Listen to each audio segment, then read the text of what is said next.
حضرت موسیٰ علیہ السلام کی دعائیں اپنے اور اپنے بھائی کے لیے بخشش و رحمت کی دعا۔ رب اغفر لی ولأخی وادخلنا فی رحمتک وانت ارحم الراحمین۔ مغفرت، رحمت اور دنیا اور آخرت کی بھلائی کی دعا۔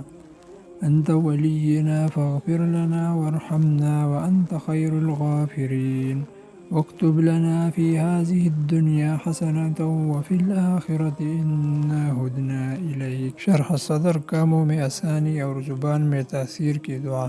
رب اشرح لی صدری ویسر لی امری واحلل عقدۃ من لسانی یفقہوا قولی۔ معافی اور بخشش کی دعا۔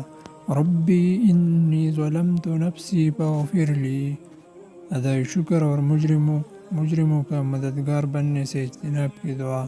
ربی بما انعمت علی فلن اکون ظہیرا للمجرمین۔ ظالموں سے نجات کی دعا۔ ربی نجنی من القوم الظالمین۔ ہدایت کے حصول کی دعا۔ عسیٰ ربی ان یہدینی سواء السبیل۔ خیر اور رزق کے حصول کی دعا۔ ربی انی لما انزلت الی من خیر فقیر۔